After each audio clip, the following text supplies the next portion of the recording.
ನಮಸ್ಕಾರ. ಹೋಮಿಯೋಕೇರ್ ಇಂಟರ್ನ್ಯಾಷನಲ್ ಅರ್ಪಿಸುವ ನಿತ್ಯ ಸಂಜೀವಿನಿ ಕಾರ್ಯಕ್ರಮಕ್ಕೆ ಆತ್ಮೀಯ ಸ್ವಾಗತ. ಇವತ್ತಿನ ನಿತ್ಯ ಸಂಜೀವಿನಿ ಕಾರ್ಯಕ್ರಮದಲ್ಲಿ ಉಸಿರಾಟದ ಸಮಸ್ಯೆ ಯಾಕೆ ಉಂಟಾಗತ್ತೆ, ಉಸಿರಾಟದ ಸಮಸ್ಯೆಯನ್ನ ನಿರ್ಲಕ್ಷ್ಯ ಮಾಡಿದ್ರೆ ಯಾವೆಲ್ಲ ಸಮಸ್ಯೆಗಳು ಬಂದೊದಗುತ್ತೆ, ಹಾಗೆ ಹೋಮಿಯೋಪತಿಯಲ್ಲಿ ಉಸಿರಾಟದ ಸಮಸ್ಯೆ ನಿವಾರಣೆಗೆ ಇರುವಂತಹ ಚಿಕಿತ್ಸಾ ವಿಧಾನಗಳು ಏನು ಎಂಬುದರ ಬಗ್ಗೆ ಮಾಹಿತಿಯನ್ನು ತಿಳಿಸಿಕೊಡ್ತೇವೆ, ಚರ್ಚೆಯನ್ನು ನಡೆಸ್ತೇವೆ. ಮತ್ತೊಮ್ಮೆ ಕಾರ್ಯಕ್ರಮಕ್ಕೆ ಸ್ವಾಗತ. ನಾನು ಭವ್ಯ ಶ್ರೀವತ್ಸ.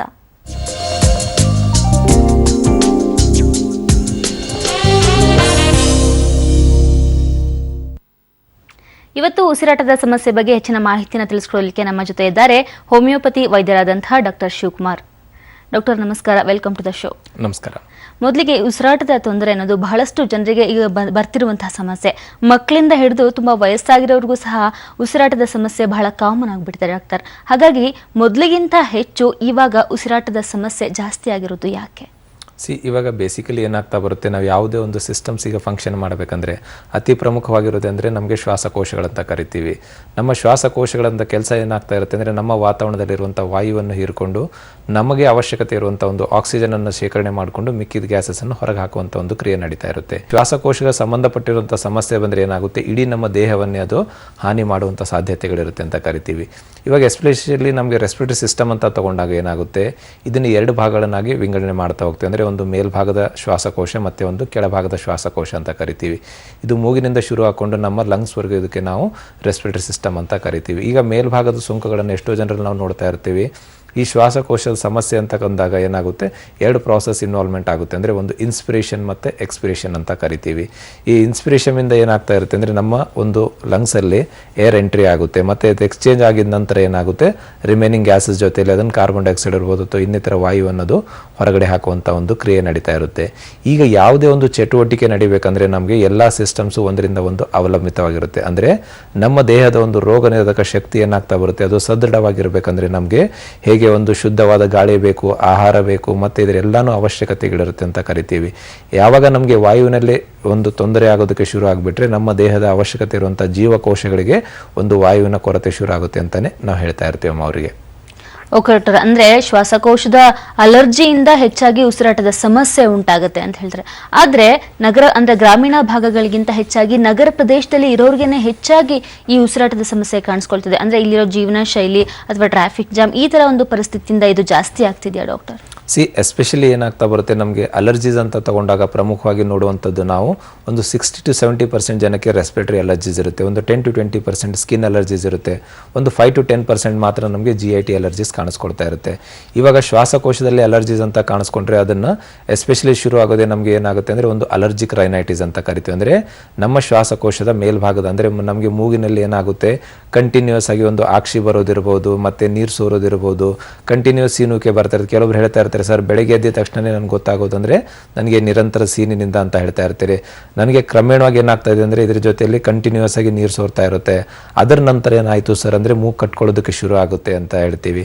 ಹಂತ ಹಂತವಾಗಿ ಏನಾಗ್ತಾ ಬರುತ್ತೆ, ಈ ಲಕ್ಷಣಗಳ ಒಂದು ತೀವ್ರತೆ ಜಾಸ್ತಿ ಆಗ್ತಾ ಬರುತ್ತೆ. ಅಂದರೆ ಅಕ್ಯೂಟ್ ಸ್ಟೇಜಸ್ಸಿಂದ ಏನಾಗುತ್ತೆ, ಕ್ರಾನಿಕ್ ಸ್ಟೇಜಸ್ ಆಗಿ ಪರಿವರ್ತನೆ ಆಗ್ತಾ ಬರುತ್ತೆ. ಬೇರೆ ವೈದ್ಯಕೀಯ ಪದ್ಧತಿಯಲ್ಲಿ ಏನಾಗ್ತಾ ಇರುತ್ತೆ ಅಂದರೆ ಆಕ್ಷಿ ಬಂದಾಗ ಕೆಲವೊಂದು ರೀತಿಯ ಒಂದು ಮೆಡಿಕೇಶನ್ಸ್ ಮಾಡ್ತಾ ಇರ್ತಾರೆ. ಆಮೇಲೆ ಅದು ತದನಂತರ ಏನಾಗುತ್ತೆ, ಮತ್ತೆ ಪುನಃ ರೋಗ ಲಕ್ಷಣಗಳು ತಾತ್ಕಾಲಿಕವಾದಂಥ ಒಂದು ಉಪಶಮನ ಆಗ್ತಾ ಇರುತ್ತೆ. ಅದರ ಹಂತ ಹಂತವಾಗಿ ಏನಾಗ್ತಾ ಬರುತ್ತೆ, ಒಂದು ಲಕ್ಷಣಗಳ ತೀವ್ರತೆ ಜಾಸ್ತಿ ಆಗ್ತಾ ಬರುತ್ತೆ, ಮಾತ್ರೆ ಒಂದು ಡಿಪೆಂಡೆನ್ಸಿ ಜಾಸ್ತಿ ಆಗ್ತಾ ಬರುತ್ತೆ. ಈ ಅಲರ್ಜಿಕ್ ರಿಯಾಕ್ಷನ್ಸ್ ಇಂದ ಜಾಸ್ತಿ ಆಗ್ತಾ ಬಂದಾಗೆ ನಮ್ಮ ದೇಹದ ಒಂದು ರೋಗ ನಿರೋಧಕ ಶಕ್ತಿ ಕಡಿಮೆ ಆಗ್ತಾ ಬರುತ್ತೆ. ಡಾಕ್ಟರ್, ಈ ಚಳಿಗಾಲ ಹೆಚ್ಚಾದಾಗಲೂ ಸಹ ಮೂಗು ಕಟ್ಕೊಳ್ಳೋದು, ಪದೇ ಪದೇ ಸೀನ್ ಬರೋದು, ಈ ತರದೆಲ್ಲ ಆಗ್ತಾ ಇರುತ್ತೆ. ಇದು ಪರ್ಟಿಕ್ಯುಲರ್ ಆಗಿ ಇದು ಉಸಿರಾಟದ ಸಮಸ್ಯೆ ಆಗಿದೆ ನಮ್ಗೆ ಅಂತ ಹೇಗೆ ತಿಳ್ಕೊಳ್ಳೋದು? ಅಂದ್ರೆ ಪದೇ ಪದೇ ಸೀನ್ ಬರ್ತಾ ಇರುತ್ತಾ ಅಥವಾ ಶ್ವಾಸಕೋಶದಲ್ಲಿ ಏನಾದ್ರು ನೋವು ಬರುತ್ತಾ ಡಾಕ್ಟರ್? ಎಸ್ಪೆಷಲಿ ಅಲರ್ಜಿಕ್ ರಿಯಾಕ್ಷನ್ಸ್ ಅಲ್ಲಿ ನಾವು ನೋಡುವಂಥದ್ದು ಏನಂದ್ರೆ ಯಾವ ಸಿಸ್ಟಮ್ ಇನ್ವಾಲ್ವ್ಮೆಂಟ್ ಆಗುತ್ತೆ ಅಂತ. ಯಾಕಂದ್ರೆ ಎಷ್ಟೋ ಸಮಸ್ಯೆಗಳು, ಯಾಕಂದ್ರೆ ನಾವು ರೆಸ್ಪಿರೇಟರಿ ಡಿಸಾರ್ಡರ್ಸ್ ಅಲ್ಲಿ ನೋಡ್ತಾ ಇರ್ತೀವಿ. ಅಂದ್ರೆ ಲಕ್ಷಣಗಳಲ್ಲಿ ಪ್ರಮುಖವಾಗಿ ನೋಡುವಂಥದ್ದು ಏನಾಗುತ್ತೆ, ಯಾವಾಗ ನಮ್ಮ ಲೋವರ್ ರೆಸ್ಪಿರೇಟರಿ ಟ್ರ್ಯಾಕ್ಟ್ ಇನ್ಫೆಕ್ಷನ್ ಆಗುತ್ತೆ ಆವಾಗ ನಾವು ಇದನ್ನು ಅಲರ್ಜಿಕ್ ಅಸ್ತಮಾ ಅಥವಾ ಅಲರ್ಜಿಕ್ ಬ್ರಾಂಕೈಟಿಸ್ ಆಗಿ ಪರಿವರ್ತನೆ ಆಗಿಬಿಡುತ್ತೆ.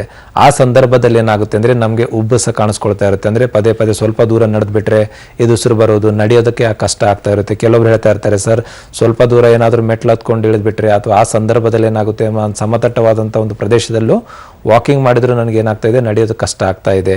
ಅದ್ರ ಜೊತೆಯಲ್ಲಿ ಏನಾಗ್ತಾ ಇದೆ ಅಂದರೆ ಇವಾಗ ನಾವು ಪದೇ ಪದೇ ಏನಾಗ್ತದೆ, ಈ ಥರ ಉಪ್ಸ ಬರ್ತಾ ಇದೆ ಅಂತ ಡಾಕ್ಟರ್ ಹತ್ರ ಹೋದರೆ ಕೆಲವೊಂದು ರೀತಿಯ ಒಂದು ಮೆಡಿಸಿನ್ಸ್ ಕೊಡ್ತಾರೆ. ಅದನ್ನು ತೊಗೊಂಡಾಗ ನನಗೆ ಕಡಿಮೆ ಆಗ್ತಾ ಇತ್ತು, ಮತ್ತೆ ಪದೇ ಪದೇ ಬರ್ತಾ ಇತ್ತು. ಅದೇ ರೀತಿ ಈಗ ಅಲರ್ಜಿಕ್ ರಿಯಾಕ್ಷನಿಂದ ಬರುವಂಥ ಸಂದರ್ಭದಲ್ಲಿ ಏನಾಗುತ್ತೆ, ಕೆಲವೊಂದು ಅಲರ್ಜೆನ್ಸಿಂದ ಬರುತ್ತೆ ಅಂತ ಕರಿತೀವಮ್ಮ. ಯಾವ ಸಂದರ್ಭದಲ್ಲಿ ಏನಂದರೆ ಎಸ್ಪೆಷಲಿ ಕೆಲವೊಬ್ಬರಿಗೆ ಏನಾಗುತ್ತೆ ಅಂದರೆ ವೆದರ್ ಚೇಂಜಸ್ಸಿಂದ ಅಲರ್ಜೀಸ್ ಆಗ್ತಾ ಇರುತ್ತೆ. ಇನ್ನು ಕೆಲವೊಬ್ಬರಲ್ಲಿ ಏನಾಗ್ತಾ ಇರುತ್ತೆ ಅಂದರೆ ಒಂದು ಶೀತ ವಾತಾವರಣದಲ್ಲಿ ಅಲರ್ಜೀಸ್ ಆಗ್ತಾ ಇರುತ್ತೆ. ಇನ್ನು ಕೆಲವೊಬ್ಬರಿಗೆ ಹ್ಯೂಮಿಡ್ ವೆದರಲ್ಲಿ ಅಂದರೆ ಎಸ್ಪೆಷಲಿ ಒಂದು ಸೀ ಶೋರಲ್ಲಿ ಅಂದರೆ ಒಂದು ಸಮುದ್ರ ಮಟ್ಟವಂಥ ಪ್ರದೇಶದಲ್ಲಿ ಆಗ್ತಾ ಇರುತ್ತೆ. ಕೆಲವೊಬ್ಬರಿಗೆ ಏನಾಗುತ್ತೆ ಅಧಿಕ ಉಷ್ಣವಲಯದಲ್ಲಿ ಆಗ್ತಾ ಇರುತ್ತೆ. ಇನ್ನು ಕೆಲವೊಬ್ಬರಿಗೆ ಅತಿ ಶೀತ ವಲಯದಲ್ಲಿ ಹೋಗೋರ ಆಗ್ತಾ ಇರುತ್ತೆ.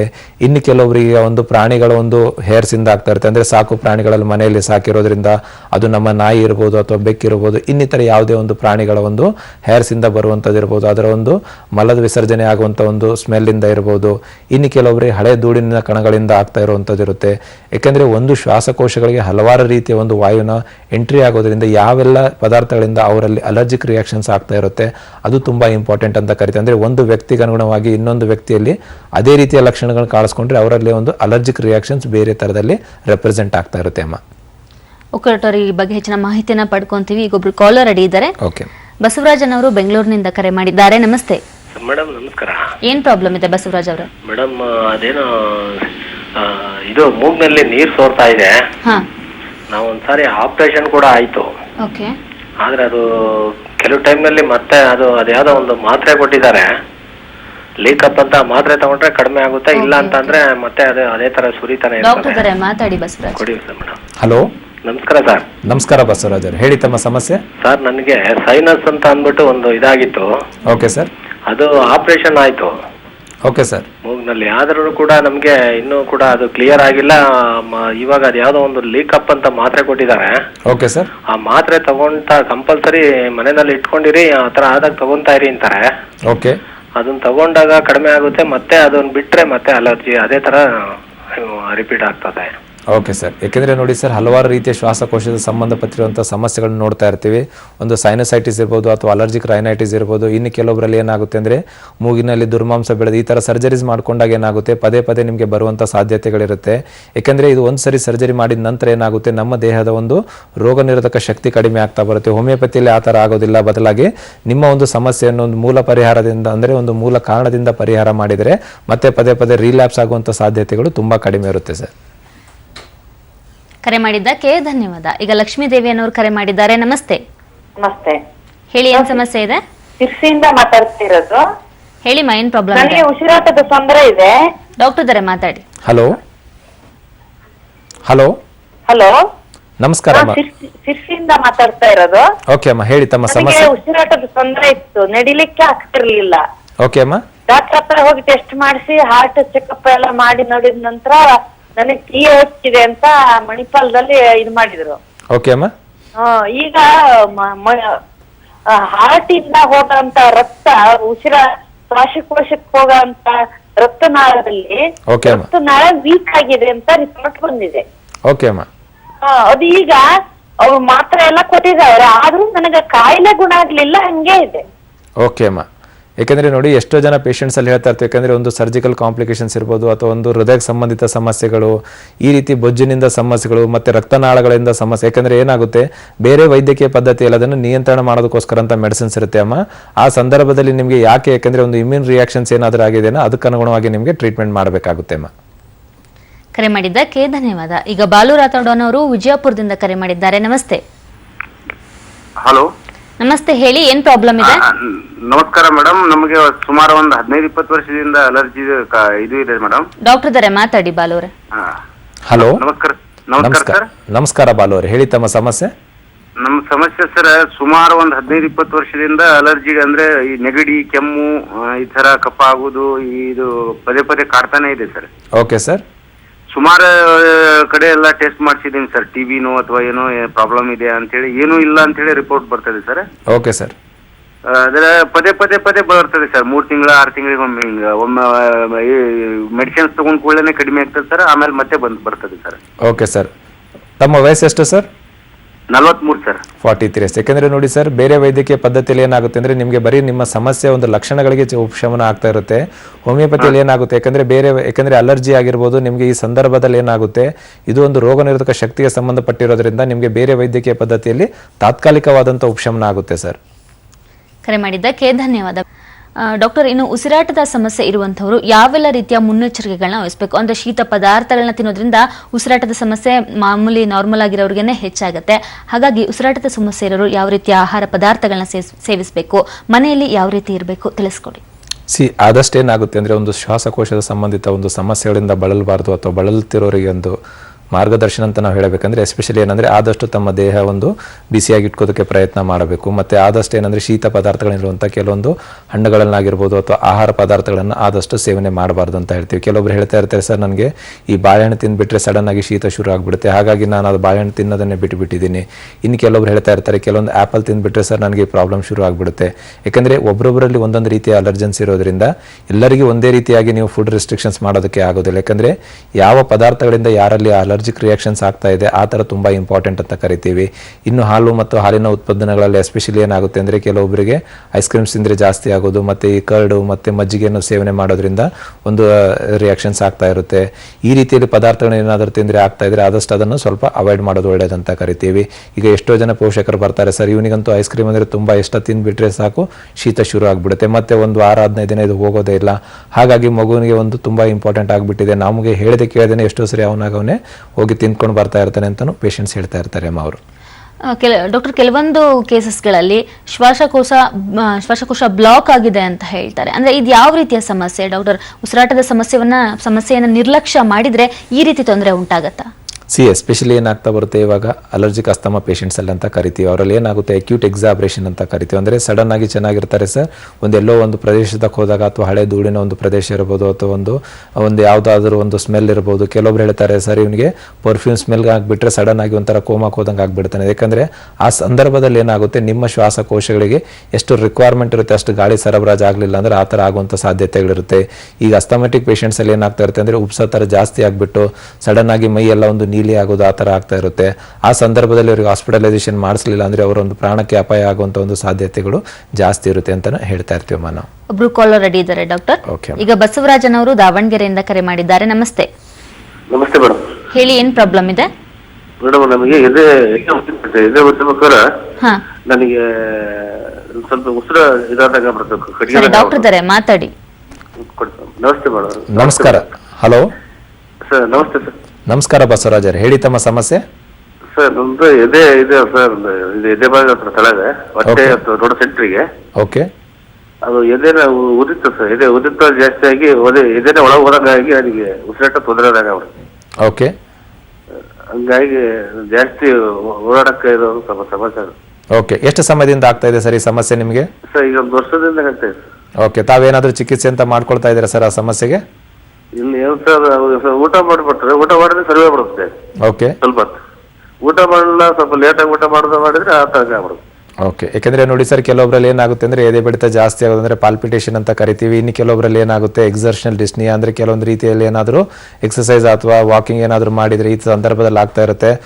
ಕೆಲವೊಂದು ರೀತಿಯ ಪರೀಕ್ಷೆಗಳನ್ನು ಅಥವಾ ವೈದ್ಯರನ್ನು ಭೇಟಿ ಆದರೆ ಸರಿಯಾದ ರೀತಿಯಲ್ಲಿ ನಿಮಗೆ ಮಾರ್ಗದರ್ಶನ ಮತ್ತು ಚಿಕಿತ್ಸೆಯನ್ನು ಮಾಡಬಹುದು ಸರ್. ಕರೆ ಮಾಡಿದ್ದಕ್ಕೆ ಧನ್ಯವಾದ. ಈಗ ಶ್ರೀನಿವಾಸನ್ ಅವರು ಬೆಂಗಳೂರಿನಿಂದ ಕರೆ ಮಾಡಿದ್ದಾರೆ. ನಮಸ್ತೆ ಶ್ರೀನಿವಾಸ್ ಅವರ, ನನ್ನ ಧ್ವನಿ ಕೇಳ್ತಾ ಇದ್ಯಾ? ಹೇಳಿ ಮೇಡಮ್. ಏನ್ ಸಮಸ್ಯೆ ಇದೆ ಮೇಡಮ್? ನಮ್ದು ಸೀನ್ ಜಾಸ್ತಿ ಇದೆ. ಸೀನ್ ಆದ ತಕ್ಷಣ ಹಂಗೆ ನೆಗಡಿ ಸ್ಟಾರ್ಟ್ ಆಗ್ಬಿಡ್ತದೆ ಮೇಡಮ್. ಸರಿ, ಡಾಕ್ಟರ್ ಇದ್ದಾರೆ, ಮಾತಾಡಿ. Hello madam. ಡಾಕ್ಟರ್ ಮೇಡಮ್ ನಮಸ್ತೆ ಸರ್. ಹಲೋ. ಹಲೋ ನಮಸ್ತೆ ಸರ್. ನಮಸ್ಕಾರ ಶ್ರೀನಿವಾಸ್ ಸರ್, ಹೇಳಿ ತಮ್ಮ ಸಮಸ್ಯೆ.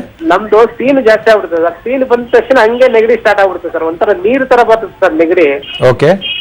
ಫುಲ್ಲು ವಾಟರ್ ತರ ಬರುತ್ತೆ. ಆಮೇಲೆ ಎಲ್ಲಾರ ಕಸ ಹೊಡಿತಾ ಇದ್ರೆ ಹಂಗೆ ಇದು ಅಲರ್ಜಿ ಆಗ್ಬಿಡ್ತದೆ ಸರ್. Okay sir. ಎಷ್ಟು ಸಮಸ್ಯೆ ಈ ವರ್ಷದಿಂದ ಬಳಲ್ತಾ ಇದ್ರಿ ಈ ಸಮಸ್ಯೆಯಿಂದ ತಾವು? ಸರ್ ಸುಮಾರು ಒಂದು 4-5 ವರ್ಷದಿಂದ ಇದೆ ಸರ್ ಇದು. Okay sir. ತಾವೇನಾದ್ರೂ ಮೆಡಿಸಿನ್ಸ್ ಏನಾದ್ರೂ ಸೇವನೆ ಮಾಡ್ತಾ ಇದ್ದೀರಾ ಸರ್? ಮೆಡಿಸಿನ್ ಏನಿಲ್ಲ ಸರ್. ಏನಾದ್ರು ಜಾಸ್ತಿ ಆಗ್ಬಿಟ್ರೆ ಡಾಕ್ಟರ್ ಹತ್ರ ಹೋಗ್ತೀನಿ ಸರ್, ಅಷ್ಟೇ. ಬೇರೆ ಏನು ಮೆಡಿಸಿನ್ ತಗೊಂತಾ ಇಲ್ಲ ನಾನು. ಓಕೆ. ಏಕೆಂದ್ರೆ ನೋಡಿ ಸರ್, ಈ ಸಂದರ್ಭದಲ್ಲಿ ಏನಾಗುತ್ತೆ, ನಾವು ಹೇಳಿದಾಗ ಯಾಕೆಂದ್ರೆ ಕೆಲವೊಬ್ಬರಿಗೆ ಡಸ್ಟ್ ಅಲರ್ಜಿ ಇರುತ್ತೆ, ಕೆಲವೊಬ್ಬರಿಗೆ ಏನಾಗುತ್ತೆ ವೆದರ್ ಅಲರ್ಜಿ. ಹಾಗಾಗಿ ನಿಮಗೆ ಧೂಳಿನ ಒಂದು ಕಣಗಳು ಬಂದಾಗ ನಿಮಗೆ ಈ ತರ ರಿಯಾಕ್ಷನ್ಸ್ ಆಗ್ತಾ ಇರುತ್ತೆ. ಹೋಮಿಯೋಪತಿಕ್ ಮೆಡಿಸಿನ್ಸ್ ಇಂದ ಈ ಸಮಸ್ಯೆಯನ್ನು ಮೂಲ ಕಾರಣದಿಂದ ಪರಿಹಾರ ಮಾಡಬಹುದು ಸರ್ ತಮಗೆ. ಕರೆ ಮಾಡಿದ್ದಕ್ಕೆ ಧನ್ಯವಾದ. ಈಗ ಹನುಮಂತು ಅನ್ನೋರು ಕೊಪ್ಪಳದಿಂದ ಕರೆ ಮಾಡಿದ್ದಾರೆ. ನಮಸ್ತೆ. ನಮಸ್ಕಾರ ಡಾಕ್ಟರ್ ಇದ್ದಾರೆ, ಮಾತಾಡಿ ಹನುಮಂತು. ಆಯ್ತು, ನಮಸ್ಕಾರ. ಹಲೋ. ನಮಸ್ಕಾರ ಸರ್. ನಮಸ್ಕಾರ ಹನುಮಂತ್ ಅವರೇ, ಹೇಳಿ ತಮ್ಮ ಸಮಸ್ಯೆ. ಸರ್ ನಾನು 3 ವರ್ಷದಿಂದ ಅಸ್ಮಾದಿಂದ ಬರಾಕತ್ತೀನಿ ಸರ್. ಓಕೆ. ಅದು ಎಲ್ಲ ಉಸಿರಾಟ ತೊಂದರೆ ಆಗ್ಬಿಡ್ತದೆ ಸರ್. ತಿಂಗಳು ಮಾಡಕ್ಕಲ್ಲ. ಬೆಂಗಳೂರಲ್ಲಿ ಡ್ಯೂಟಿ ಮಾಡ್ತಾ ಇರೋದು ಸರ್. Okay sir. ಅದ್ರ ಸಲ ಸರ್ ಭಾಳ ತೊಂದರೆ ಆಗ್ತೈತೆ ನಮ್ಗೆ. Okay sir. ಯಾಕಂದರೆ ನೋಡಿ ಸರ್, ಅಸ್ತಮಾ ಪೇಷಂಟ್ಸಿಗೆ ನಾವು ಹೇಳ್ತಾ ಇರ್ತೀವಿ, ಯಾಕಂದರೆ ಒಂದು ಆದಷ್ಟು ಏನಾಗುತ್ತೆ, ಕೆಲವೊಬ್ಬರು ರೆಗ್ಯುಲರ್ ಮೆಡಿಕೇಶನ್ಸ್ ಯೂಸ್ ಮಾಡ್ತಾ ಇರ್ತಾರೆ. ಯಾಕಂದರೆ ಅಸ್ತಮಾ ಸ್ಟೇಟಸ್ ಇಲ್ಲಿ ಯಾವುದು ನಿಮ್ಮದು ಇದೆ, ಅಕ್ಯೂಟ್ ಇದೆಯಾ ಅಥವಾ ಕ್ರಾನಿಕ್, ಯಾಕಂದರೆ ಇಷ್ಟು ಸಮಸ್ಯೆಯಿಂದ ಬಳಲ್ತಾ ಇದ್ದಾರೆ, ನೀವು ಮೆಡಿಸಿನ್ಸನ್ನು ಯಾವೆಲ್ಲ ಹಂತದಲ್ಲಿ ಇದೆ ಅಂತ ನೋಡಿಕೊಂಡು ಅದಕ್ಕೆ ಸರಿಯಾದ ರೀತಿಯಲ್ಲಿ ಚಿಕಿತ್ಸೆ ಮಾಡ್ಬೋದು. ಯಾಕಂದರೆ ಬೆಂಗಳೂರಿನಲ್ಲಿ ಒಂದು ಧೂಳಿನ ಪ್ರಮಾಣದಿಂದ ಏನಾಗುತ್ತೆ, 80% ಜನಕ್ಕೆ ಒಂದು ಅಲರ್ಜಿ ಮತ್ತು ಅಸ್ತಮಾ ಪ್ರಾಬ್ಲಮ್ಸ್ ತುಂಬ ಕಾಮನ್ ಆಗಿ ಕಾಣಿಸ್ಕೊಳ್ತಾ ಇದೆ ಸರ್. ಕರೆ ಮಾಡಿದ್ದಕ್ಕೆ ಧನ್ಯವಾದ ಡಾಕ್ಟರ್. ಇನ್ನು ಈ ಅಸ್ತಮಾ ಪ್ರಾಬ್ಲಮ್ ಇರುವಂತಹ ಪೇಷಂಟ್ಸು ಅಥವಾ ಉಸಿರಾಟದ ಸಮಸ್ಯೆಯಿಂದ ಬಳಲ್ತಾ ಇರೋರು ಹೋಮಿಯೋಪತಿಗೆ ಬಂದಾಗ ನೀವು ಯಾವ ರೀತಿ ಮೊದಲು ಡಯಾಗ್ನೋಸ್ ಮಾಡ್ತೀರಾ ಇವರಿಗೆ ಉಸಿರಾಟದ ಸಮಸ್ಯೆ ಇದೆ ಅಂತ? ಹೋಮಿಯೋಪತಿ ಮೆಡಿಸಿನ್ಸಲ್ಲಿ ಟ್ರೀಟ್ಮೆಂಟ್ ಬರಬೇಕಂದ್ರೆ ತುಂಬ ಜನ ಪೇಷಂಟ್ಸ್ ಬರೋದೇ ಒಂದು ಲಾಸ್ಟ್ ಸ್ಟೇಜ್ ಆಫ್ ಟ್ರೀಟ್ಮೆಂಟ್ ಅಂತಲೇ ಬರ್ತಾ ಇರ್ತಾರೆ. ಯಾಕಂದರೆ ಇನಿಷಿಯಲ್ ಆಗಿ ಯಾರು ಹೋಮಿಯೋಪತಿಗೆ ಬರೋದಿಲ್ಲ. ಮೇಲಾಗಿ ಏನಾಗ್ತಾ ಬರುತ್ತೆ, ಬೇರೆ ವೈದ್ಯಕೀಯ ಪದ್ಧತಿಯಲ್ಲಿ ಏನಾಗುತ್ತೆ, ಒಂದು ತಾತ್ಕಾಲಿಕವಾದಂಥ ಉಪಶಮನ ಆಗ್ತಾ ಇರುತ್ತೆ. ಸರ್, ನಮಗೆ ಒಂದು ಕೆಲವೊಂದು ರೀತಿಯ ಸಮಸ್ಯೆ ಬಂದಾಗ ಮೆಡಿಸಿನ್ ತಗೊಳ್ತಾ ಇದ್ದೆ, ಕಡಿಮೆ ಆಗ್ತಾ ಇತ್ತು. ಇನ್ನು ಕೆಲವೊಬ್ಬರಲ್ಲಿ ಅಲರ್ಜಿಕ್ ರಿಯಾಕ್ಷನ್ಸ್ ಹೇಗೆ ಶುರು ಆಗುತ್ತೆ ಅಂದರೆ, ಮುಂಚೆ ಒಂದು ಆ್ಯನ್ಯುವಲಿ ಅಂದರೆ ಒಂದು ವರ್ಷಕ್ಕೊಂದ್ಸರಿ ಬರ್ತಾ ಇತ್ತು ಸರ್, ಆಮೇಲೆ 6 ತಿಂಗಳಿಗೆ ಒಂದ್ಸರಿ ಆಯಿತು, ಇವಾಗ ನೋಡಿದರೆ ಕಂಟಿನ್ಯೂಸ್ ಆಗಿಬಿಟ್ಟಿದೆ ಅಂತ ಕರಿತೀವಿ. ಹಂತವಾಗಿ ಅಲರ್ಜಿಕ್ ರಿಯಾಕ್ಷನ್ಸಲ್ಲಿ ಏನಾಗುತ್ತೆ, ಬೇರೆ ವೈದ್ಯಕೀಯ ಪದ್ಧತಿಯಲ್ಲಿ ಮತ್ತು ಅದಕ್ಕೆ ಶಾಶ್ವತವಾದಂಥ ಒಂದು ಟ್ರೀಟ್ಮೆಂಟ್ ಇರೋದಿಲ್ಲ. ಯಾಕಂದರೆ ಪರೀಕ್ಷೆಗಳಲ್ಲಿ ನಾವು ಪ್ರಮುಖವಾಗಿ ಮಾಡಿಸ್ಕೊಳ್ಳೋದೇನೆಂದರೆ ಒಂದು ರಕ್ತ ಪರೀಕ್ಷೆ ಮುಖಾಂತರ ಮಾಡಿಸ್ಕೊಳ್ತೀವಿ. ಅದ್ರ ಜೊತೆಯಲ್ಲಿ ಏನಾಗುತ್ತೆ ಅಂದರೆ ಅಬ್ಸಲ್ಯೂಟ್ ಇಯೋಸಿನೋಫಿಲ್ ಕೌಂಟ್ ಅಂತ ಮಾಡಿಸ್ಕೊಳ್ತೀವಿ. ಅದ್ರ ಜೊತೆಯಲ್ಲಿ ESRನ ಪ್ರಮಾಣ ನೋಡಿಕೊಂಡು ಕೆಲವೊಂದು ರೀತಿಯಲ್ಲಿ ಇನ್ನೂ ಸಿವಿಯಾರಿಟಿ ಜಾಸ್ತಿ ಇದ್ದರೆ ಒಂದು ಸ್ಪೈರೋಮೆಟ್ರಿ ಅಂತ ಮಾಡಿಸ್ಕೊಳ್ತೀವಿ. ಅದ್ರ ಜೊತೆಯಲ್ಲಿ ಏನಾಗ್ತಾ ಬರುತ್ತೆ, ಕೆಲವೊಂದು ಇಮ್ಯುನೋಲಜಿಕಲ್ ಟೆಸ್ಟ್ಸ್ ಅಂತ ಮಾಡಿಸ್ಕೋಬೇಕಾಗುತ್ತೆ. ಯಾಕಂದರೆ ಎಲ್ಲ ಪರೀಕ್ಷೆಗಳನ್ನು ಅವಶ್ಯಕತೆ ಇರೋದಿಲ್ಲ, ಹಂತವಾಗಿ ಯಾವ ಒಂದು ರೋಗಿಯನ್ನು ನೋಡ್ಕೊಳ್ತೀವಿ ಅದಕ್ಕೆ ಅನುಗುಣವಾಗಿ ನಾವು ಅದನ್ನು ಪರೀಕ್ಷೆಗಳ ಮುಖಾಂತರ ಮತ್ತೆ ಇನ್ನೂ ಸಿವಿಯಾರಿಟಿ ಏನಾದರೂ ಆಗಿಬಿಟ್ಟಿದ್ರೆ ಆವಾಗ ನಾವು ಎಕ್ಸ್ರೇ ಮತ್ತೆ ಅದನ್ನೆಲ್ಲ ಮಾಡಿಸ್ಕೋಬೇಕಾಗುತ್ತೆ. ಈಗ ಬದ್ರಿ ಅನ್ನೋರು ಚಿತ್ರದುರ್ಗದಿಂದ ಕರೆ ಮಾಡಿದ್ದಾರೆ. ನಮಸ್ತೆ. ನಮಸ್ತೆ ಮೇಡಮ್. ಬದ್ರಿ ಅವರೇ, ಡಾಕ್ಟರ್ ಇದ್ದಾರೆ, ನಿಮ್ ಸಮಸ್ಯೆ ಹೇಳಿ. ಮೇಡಮ್, ನಮ್ಗೆ ಅಲರ್ಜಿ ಇದೆ. ಹಲೋ ಮಾತಾಡಿ ಸರ್. ನಮಸ್ತೆ ಸರ್. ನಮಸ್ಕಾರ ಸರ್, ಹೇಳಿ ತಮ್ಮ ಸಮಸ್ಯೆ. ಸರ್, ಬೆಳಗಿನ ಟೈಮಲ್ಲಿ ಚಳಿಗೆ ಮೈಯೆಲ್ಲ ಒಂಥರ ದದ್ದು ಟೈಪ್ ಆಗ್ತಿದೆ. ಓಕೆ. ಹಲೋ. ಹಾಂ, ಹಲೋ ಸರ್, ಹೇಳಿ ಸರ್. ಮೈ ಕೈ ಎಲ್ಲ ದದ್ದ ಪೈತ್ಗೆ ಟೈಪ್ ಆಗುತ್ತೆ ಸರ್ ಬೆಳಗ್ಗೆ ಟೈಮು. ಓಕೆ ಸರ್, ಇದು ಎಷ್ಟು ಸಮಯದಿಂದ ಆಗ್ತಾ ಇದೆ ಸರ್? ಸರ್, ಈಗ ಒಂದು 6 ತಿಂಗಳಿಂದ ಹಂಗ ಆಗ್ತಿದೆ ಸರ್. ಓಕೆ, ಮತ್ತೆ ಬೇರೆ ಸಂದರ್ಭದಲ್ಲಿ ಏನು ಆ ಥರ ಇರೋದಿಲ್ಲ ನಿಮಗೆ? ಇಲ್ಲ ಸರ್, ಬಿಸಿಲು ಜಾಸ್ತಿ ಆಯ್ತು ಅಂದ್ರೆ ಹಂಗಿರಲ್ಲ ಸರ್. ಓಕೆ, ಯಾಕೆಂದರೆ ನೋಡಿ ಸರ್, ದೇಹದ ಒಂದು ಪ್ರಕೃತಿನೇ ಹಾಗೆ ಇರುತ್ತೆ. ಯಾಕೆಂದರೆ ನಮ್ಮ ಬಾಡಿ ಏನಾಗುತ್ತೆ, ಸ್ಕಿನ್ ಚೇಂಜಸ್ ಆಗ್ತಾ ಇರುತ್ತೆ. ಅಂದರೆ ಈಗ ಶೀತ ವಾತಾವರಣದಲ್ಲಿ ಏನಾಗುತ್ತೆ, ಬಾಡಿ ಆಟೋ ರೆಗ್ಯುಲೇಟರಿ ಮೆಕ್ಯಾನಿಸಮ್ ಆಗ್ತಾ ಇರುತ್ತೆ. ಆ ಸಂದರ್ಭದಲ್ಲಿ ನಮ್ಮ ಚರ್ಮದಲ್ಲಿ ಆಗ್ತಾ ಇರುತ್ತೆ. ಅದರಿಂದ ನಿಮಗೆ ಸಮಸ್ಯೆ ಅಂತ ಏನಾಗಲಿಲ್ಲ ಅಂದರೆ ಜಾಸ್ತಿ ಅದರ ಬಗ್ಗೆ ತಲೆ ಕೆಡಿಸ್ಕೊಳ್ಬೇಡಿ ಸರ್. ಕರೆ ಮಾಡಿದ್ದಕ್ಕೆ ಧನ್ಯವಾದ ಡಾಕ್ಟರ್. ಇನ್ನು ಹೋಮಿಯೋಪತಿಯಲ್ಲಿ ಉಸಿರಾಟದ ಸಮಸ್ಯೆ ಇರುವವರಿಗೆ ಮೊದಲು ಯಾವ ರೀತಿಯ ಒಂದು ಚಿಕಿತ್ಸೆಯಿಂದ ಶುರು ಮಾಡ್ತೀರಾ? ಎಷ್ಟು ರೀತಿಯ ಸಿಟ್ಟಿಂಗ್ಸ್ ಬೇಕಾಗುತ್ತೆ ಡಾಕ್ಟರ್? ಬೇಸಿಕಲಿ ಏನಾಗುತ್ತೆ, ಹೋಮಿಯೋಪತಿಕ್ ಮೆಡಿಸಿನ್ಸೇ ವರ್ಕ್ ಮಾಡೋದೇ ಒಂದು ಇಮ್ಯೂನ್ ಸಿಸ್ಟಮ್ ಮೇಲೆ ಅಂತ ಕರಿತೀವಿ. ಅಂದರೆ ಆ ವ್ಯಕ್ತಿಯಲ್ಲಿ ಏನಾಗುತ್ತೆ ಅಥವಾ ಯಾವ ಒಂದು ಪೇಷಂಟ್ಸಲ್ಲಿ ಏನಾಗುತ್ತೆ ಅಂದರೆ ಯಾವ ಹಂತದಲ್ಲಿ ಇದೆ ಅನ್ನೋದು ಆ ಕಾಯಿಲೆಯನ್ನು ಫಸ್ಟ್ ನೋಡಬೇಕಾಗುತ್ತೆ. ಯಾಕಂದರೆ ಇನಿಷಿಯಲ್ ತುಂಬ ಜನ ಏನಾಗುತ್ತೆ ಅಂದರೆ ಕ್ರಾನಿಕ್ ಸ್ಟೇಜಸ್ ಆಗಿದ ನಂತರ ಹೋಮಿಯೋಪತಿಕ್ ಸ್ವಿಚ್ ಆನ್ ಆಗ್ತಾರೆ. ಅಲ್ಲೆಲ್ಲ ಮೆಡಿಸಿನ್ಸ್ ಮೇಲೆ ತುಂಬ ಡಿಪೆಂಡೆಂಟ್ ಆಗ್ತು ಬಿಟ್ಟಿರ್ತಾರೆ. ಈಗ ತುಂಬ ಜನ ಅಸ್ತಮಾ ಪೇಷಂಟ್ಸಲ್ಲಿ ನಾವು ನೋಡ್ತಾ ಇರ್ತೀವಿ, ಅಟ್ಲೀಸ್ಟ್ ದಿನಕ್ಕೆ ಏನಿಲ್ಲ ಅಂದ್ರೆ ಒಂದು 4 to 10 times ವರೆಗೂ ಇನ್ಹೇಲರ್ಸ್ ಯೂಸ್ ಮಾಡ್ತಾ ಇರ್ತಾರೆ. ಅವ್ರು ಹೇಳ್ಬಿಡ್ತಾರೆ, ಸರ್ ಇದನ್ನ ಇರಲಿಲ್ಲ ಅಂದರೆ ನನಗಂತೂ ಉಸಿರಾಟ ಮಾಡೋಕ್ಕೆ ಆಗಲಿಲ್ಲ, ದಿನ ರಾತ್ರಿ ಇದನ್ನು ಯೂಸ್ ಮಾಡಲಿಲ್ಲ ಅಂದರೆ ನನಗೆ ನಿದ್ರೆನೇ ಬರೋದಿಲ್ಲ. ಯಾಕಂದರೆ ನೈಟ್ ಮಲಗಿದಾಗ ಏನಾಗುತ್ತೆ, ಬ್ರೆತ್ಲೆಸ್ನೆಸ್ ಜಾಸ್ತಿ ಆಗೋದು, ಎದೆ ಮೇಲೆ ಒಂಥರ ಒಂದು ಕಫ ಕಟ್ಕೊಂಡಂಗೆ ಆ ಥರ ಆಗ್ತಾ ಇರುತ್ತೆ. ಅವರು ಮೆಡಿಸಿನ್ ಮೇಲೆ ಡಿಪೆಂಡೆನ್ಸಿ ಜಾಸ್ತಿ ಆಗ್ತವೆ. ಹೇಗೆ ಅವರ ಒಂದು ಶ್ವಾಸಕೋಶಗಳ ಕ್ಷಮತೆ ಕಡಿಮೆ ಆಗ್ತಾ ಬರುತ್ತೆ, ಅದಕ್ಕೆ ಅನುಗುಣವಾಗಿ ಒಂದು ಟ್ರೀಟ್ಮೆಂಟ್ನ ಡ್ಯೂರೇಷನ್ ಹೆಚ್ಚು ಕಡಿಮೆ ಆಗ್ತಾ ಬರುತ್ತೆ. ಹೋಮಿಯೋಪತಿಕ್ ಮೆಡಿಸಿನ್ಸಿಂದ ಏನಾಗುತ್ತೆ ಅಂದರೆ ಯಾವ ಕಾರಣದಿಂದ ಅವರ ದೇಹದ ಪ್ರಕೃತಿಯಲ್ಲಿ ಏನಾಗುತ್ತೆ ಆ ಅಲರ್ಜಿಕ್ ರಿಯಾಕ್ಷನ್ಸ್ ಆಗ್ತಾ ಇದೆ ಅಂದರೆ ಒಂದು ಫ್ಯಾಮಿಲಿ ಹಿಸ್ಟ್ರಿಯಿಂದ ಇದೆನಾ ಅಥವಾ ಅವರಲ್ಲಿ ಒಂದು ವಾತಾವರಣದಿಂದ ಶುರು ಆಗಿದೆನಾ, ಯಾವೆಲ್ಲ ಕಾರಣಗಳಿರುತ್ತೆ. ಮತ್ತು ತುಂಬ ಜನ ಪೇಷಂಟ್ಸಲ್ಲಿ ನೋಡ್ತಾ ಇರ್ತೀವಿ ಅಂದರೆ they might be having passive smokers ಅಂತ ಕರಿತೀವಿ. ಸರ್ ನಾನಂತೂ ಸ್ಮೋಕಿಂಗ್ ಮಾಡಲಿಲ್ಲ ಅಂದರೂ ನನಗೆ ಅಸ್ತಮಾ ಪ್ರಾಬ್ಲಮ್ ಬಂದುಬಿಟ್ಟಿದೆ ಅಂತ. ಯಾಕಂದರೆ passive smokers R the most affected people ಅಂತ ಕರಿತೀವಿ. ಯಾಕಂದರೆ ನೀವು ಒಂದು ತಗೊಳ್ಳುವಂಥ ಒಂದು ವಾತಾವರಣದ ವಾಯುವಿನಿಂದನೇ ನಿಮ್ಮ ಒಂದು ಸಮಸ್ಯೆ ತೀವ್ರತೆ ಜಾಸ್ತಿ ಆಗುತ್ತೆ ಅಂತಲೇ ನಾವು ಪೇಷಂಟ್ಸಲ್ಲಿ ಹೇಳ್ತಾ ಇರ್ತೀವಿ. ಆ ಸಂದರ್ಭದಲ್ಲಿ ಏನಾದರೂ ಅಭ್ಯಾಸಗಳಿರುವಂಥ ಒಂದು ಸ್ನೇಹಿತರಿದ್ದರೆ ಆದಷ್ಟು ಅವರನ್ನು ದೂರವಾಗಿರೋದಕ್ಕೆ ಒಂದು ಪ್ರಯತ್ನ ಪಡಬೇಕಂತಲೇ ಹೇಳ್ತೀವಿ ಅಮ್ಮ ಅವರಿಗೆ. ಓಕೆ ಡಾಕ್ಟರ್, ಒಬ್ರು ಕಾಲರ್ ಇದ್ದಾರೆ. ಈಗ ಪ್ರಕಾಶ್ ಅವರು ಕರೆ ಮಾಡಿದ್ದಾರೆ. ನಮಸ್ತೆ. ನಮಸ್ತೆ ಮೇಡಮ್. ಡಾಕ್ಟರ್ ಇದ್ದಾರೆ, ಮಾತಾಡಿ ಪ್ರಕಾಶ್. Okay madam. ಸರ್ ನಮಸ್ತೆ ಸರ್. ನಮಸ್ಕಾರ ಪ್ರಕಾಶ್ ಅವರು, ಹೇಳಿ ತಮ್ಮ ಸಮಸ್ಯೆ. ಸರ್ ನಾ ಶಿವಮೊಗ್ಗದಿಂದ ಪ್ರಕಾಶ್ ಮಾತಾಡೋದು. ಸರ್ ನನಗೇನಂದ್ರೆ ಯಾವುದೇ ತರದ ಸ್ಮೆಲ್ ಬರೋದಿಲ್ಲ. ಓಕೆ. ತಲೆ ಸ್ನಾನ ಮಾಡ್ಕೊಂಡ್ ಬಂದೆ ಅಂದ್ರೆ ಒಂದು 10 to 20 minutes ತುಂಬಾ ಶೀತ ಇರುತ್ತೆ. ಓಕೆ. ಆಮೇಲೆ ಉಸಿರಾಟದಲ್ಲಿ ಅಂತಂದ್ರೆ ಒಂದ್ ಮೂಗ್ ಕ್ಲೋಸ್ ಇರುತ್ತೆ, ಒಂದ್ ಕಡೆ ಓಪನ್ ಒಂದ್ ಕಡೆ ಕ್ಲೋಸ್ ಆಗ್ಬಿಡುತ್ತೆ. Okay sir. ಸ್ಮೆಲ್ ಅಂತೂ ಯಾವ್ದು ಬರೋದಿಲ್ಲ. ಸರಿ ಸರ್, ಎಷ್ಟು ವರ್ಷದಿಂದ ಈ ಸಮಸ್ಯೆಯಿಂದ ಬಳಲ್ತಾ ಇದ್ದೀರಾ ಸರ್? ಸರ್ ನನಗೆ ಗೊತ್ತಿರಂಗೆ ಒಂದು 10-15 ವರ್ಷದಿಂದನೇ ಇದೆ ಸರ್ ನನಗೆ. ಓಕೆ. ತಾವೇನಾದರೂ ಟ್ರೀಟ್ಮೆಂಟ್ ಅಂತ ತಗೊಳ್ತಾ ಇದ್ದೀರಾ ಸರ್? ಇಲ್ಲ ಸರ್, ನಾನು ಯಾವ ತರದ್ದು ಏನು ಮೇಂಟೈನ್ ಮಾಡ್ಲೇ ಇಲ್ಲ. ಓಕೆ, ಯಾಕೆಂದರೆ ನೋಡಿ ಸರ್, ತುಂಬ ಜನ ಪೇಷಂಟ್ಸಿಗೆ ಹೇಳ್ತಾ ಇರ್ತೀವಿ ನಾವು, ಯಾಕೆಂದರೆ ಮೇನ್ ಆಗಿ ನಿಮಗೆ ಶ್ವಾಸಕೋಶಗಳಲ್ಲಿ ಎಸ್ಪೆಷಲಿ ಪ್ರಮುಖವಾಗಿರೋದಂತೆ ನಮಗೆ ನಾಸ್ತಿಕ ಅಥವಾ ಮೂಗು ಅಂತ ಕರಿತೀವಿ. ಮೂಗಿನಲ್ಲಿ ಏನಾಗ್ತಾ ಇರುತ್ತೆ ಅಂದರೆ ಈ ಪದೇ ಇಮ್ಯೂನ್ ರಿಯಾಕ್ಷನ್ ಡಿಸಾರ್ಡರ್ಸ್ ಆಗೋದ್ರಿಂದ ಮೂಗಿನಲ್ಲಿ ದುರ್ಮಾಂಸ ಬೆಳೀತಾ ಹೋಗುತ್ತೆ. ಪದೇ ಇನ್ನೂ ಜಾಸ್ತಿ ಆಗ್ತಾ ಬಂದಾಗೆ ನಮ್ಮ ಆಲ್ಫ್ಯಾಕ್ಟರಿ ನರ್ವ್ಸ್ ಮೇಲೆ ಎಫೆಕ್ಟ್ ಆಗಿಬಿಟ್ರೆ, ಅಂದರೆ ನಮ್ಮ ಮೂಗಿನ ಒಂದು ನರಗಳಲ್ಲಿ ಅಂದರೆ ನಮಗೆ ಏನು ಸ್ಮೆಲ್ ಬರಬೇಕು ಆ ನರ್ವ್ಸ್ ಚೆನ್ನಾಗಿ ಕೆಲಸ ಮಾಡಲಿಲ್ಲ ಅಂದರೆ ಈ ಥರ ಆಗ್ತಾ ಇರ್ತೀವಿ. ಇದಕ್ಕೆ ನಾವು ಅನೋಸ್ಮಿಯಾ ಅಂತ ಕರಿತೀವಿ ಸರ್. ಇನ್ನೂ ಜಾಸ್ತಿ ಆಗಿಬಿಟ್ರೆ ನಿಮಗೆ ಯಾವುದೇ ರೀತಿಯ ಒಂದು ಸ್ಮೆಲ್ ಗೊತ್ತಾಗೋದಕ್ಕೆ ಡಿಫ್ರೆನ್ಸ್ ಮಾಡೋಕ್ಕೆ ಆಗೋದಿಲ್ಲ ಸರ್ ತಮಗೆ.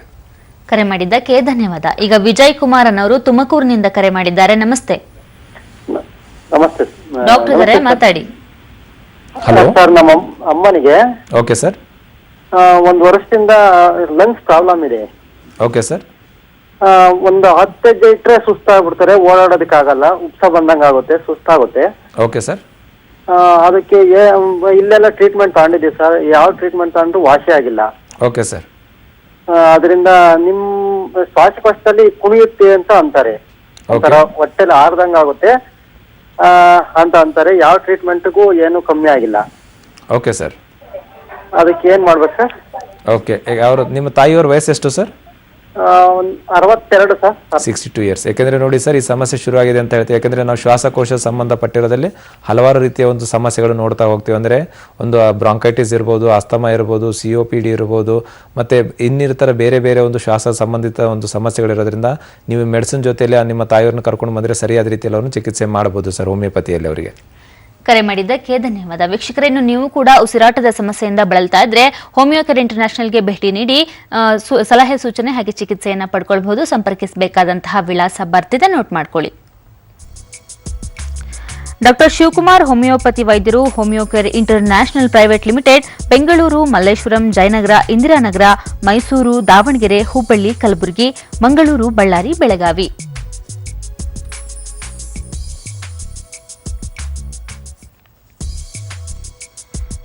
ಇನ್ನು ದೂರವಾಣಿ ಸಂಖ್ಯೆಗಳು 955000011133, ಮತ್ತೊಂದು ದೂರವಾಣಿ ಸಂಖ್ಯೆ 180010081212. ಇನ್ನು ಡಾಕ್ಟರ್, ಕಾರ್ಯಕ್ರಮದ ಕೊನೆಯ ಹಂತಕ್ಕೆ ಬಂದಿದ್ದೇವೆ. ಹೋಮಿಯೋಪತಿಗೆ ಉಸಿರಾಟದ ಸಮಸ್ಯೆಯಿಂದ ಬರುವವರಿಗೆ ನೀವು ಕೊಡುವಂತಹ ಒಂದು ಸಲಹೆ ಏನು? ಆದಷ್ಟು ಏನಾಗುತ್ತೆ ಅಂದರೆ, ಒಂದು ನಿಮ್ಮ ಶ್ವಾಸಕೋಶಗಳು ಚೆನ್ನಾಗಿಟ್ಕೊಳ್ಳಿ, ಒಂದು ಧೂಳಿನಿಂದ ಮುಕ್ತವಾಗಿರುವಂಥ ಪ್ರದೇಶ ಜೊತೆಯಲ್ಲಿ ಮತ್ತು ನಿರಂತರವಾಗಿ ವಾಕಿಂಗು ಮತ್ತು ಆಹಾರ ಸೇವನೆ ಮತ್ತು ನಿದ್ರೆಯನ್ನು ಆದಷ್ಟು ವ್ಯಸನಗಳಿಂದ ದೂರ ಇರಬೇಕಂತ ಹೇಳ್ತೀವಿ ನಾವು ಅವರನ್ನು. ಓಕೆ, ಅಂದ್ರೆ ಹೋಮಿಯೋಪತಿಯಲ್ಲಿ ಬರೋರಿಗೆ ನೀವು ಯಾವುದೇ ಸೈಡ್ ಎಫೆಕ್ಟ್ಸ್ ಇಲ್ಲ, ಯಾವುದೇ ಒಂದು ವಿಧವಾದ ಪ್ರಭಾವ ಬೀರಲ್ಲ, ಅಥವಾ ನಾವು ನಾರ್ಮಲ್ ಆಗಿ ಜೀವನ ಶೈಲಿಯನ್ನ ಲೀಡ್ ಮಾಡ್ಬೋದು ಅನ್ನೋ ತರದ ಒಂದು ಹೋಮಿಯೋಪತಿ ಚಿಕಿತ್ಸೆಯಲ್ಲಿ ಇದೆ ಅಲ್ವಾ? ಡೆಫಿನೆಟ್ ಆಗಿ ಏನಾಗುತ್ತೆ, ಹೋಮಿಯೋಪತಿಯಲ್ಲಿ ನಿಮಗೆ ಅಲರ್ಜಿ ಮತ್ತು ಅಸ್ತಮಾ ಪ್ರಾಬ್ಲಮ್ಸ್ಗೆ ಒಂದು ರೂಟ್ ಕಾಸ್ ಇಂದ ಟ್ರೀಟ್ಮೆಂಟ್ ಮಾಡೋದ್ರಿಂದ ಶಾಶ್ವತವಾದ ಪರಿಹಾರ ಜೊತೆ ನೆಕ್ಸ್ಟ್ ನಿಮ್ಮ ಫ್ಯಾಮಿಲಿಯಲ್ಲಿ ಅದು ಕಂಟಿನ್ಯೂಷನ್ ಆಗೋದಿಲ್ಲ ಮತ್ತು ಯಾವುದೇ ರೀತಿ ಅಡ್ಡ ಪರಿಣಾಮಗಳಾಗೋದಿಲ್ಲ. ನೀವು ಏನಾದರೂ ಮೆಡಿಸಿನ್ಸ್ ಯೂಸ್ ಮಾಡ್ತಾ ಇದ್ರೆ ಸೈಮಲ್ಟೇನಿಯಸ್ಲಿ ಅದು ಎಮರ್ಜೆನ್ಸಿ ಮೆಡಿಸಿನ್ ಥರ ಯೂಸ್ ಮಾಡಿಕೊಂಡು ಹೋಮಿಯೋಪತಿಕ್ ಮೆಡಿಸಿನ್ಸ್ ಇಂದ ಒಂದು ರೂಟ್ ಕಾಸ್ ಇಂದ ರಿಮೂವ್ ಮಾಡೋದಕ್ಕೆ ಸಹಕಾರಿ ಮಾಡುತ್ತೆ ಅಂತ ಹೇಳ್ತೀವಿ ನಾನು. ಓಕೆ ಡಾಕ್ಟರ್, ಎಷ್ಟು ಹೊತ್ತು ಕಾರ್ಯಕ್ರಮದಲ್ಲಿ ಉಸಿರಾಟದ ಸಮಸ್ಯೆ ಬಗ್ಗೆ, ಹೋಮಿಯೋಪತಿಯಲ್ಲಿ ಅದಕ್ಕಿರುವಂತಹ ಚಿಕಿತ್ಸೆ ಬಗ್ಗೆ ಬಹಳಷ್ಟು ಮಾಹಿತಿಯನ್ನು ನಮ್ಮ ವೀಕ್ಷಕರಿಗೆ ತಿಳಿಸ್ಕೊಟ್ಟಿದ್ದೀರಾ. ಧನ್ಯವಾದಗಳು. ನಮಸ್ಕಾರ ವೀಕ್ಷಕರೇ, ಇದಾಗಿತ್ತು ಇವತ್ತಿನ ನಿತ್ಯ ಸಂಜೀವಿನಿ ಕಾರ್ಯಕ್ರಮ. ನಾವು ಹೊರಡುವಂತಹ ಸಮಯ ಆಯಿತು. ನಾಳಿನ ಕಾರ್ಯಕ್ರಮದಲ್ಲಿ ಮತ್ತಷ್ಟು ಆರೋಗ್ಯದ ಸಲಹೆಗಳೊಂದಿಗೆ ನಿಮ್ಮ ಮುಂದೆ ಹಾಜರಾಗ್ತೇವೆ. ನೆನಪಿರ್ಲಿ, ನ್ಯೂಸ್ ಅಂದ್ರೆ ಪಬ್ಲಿಕ್ ಟಿವಿ.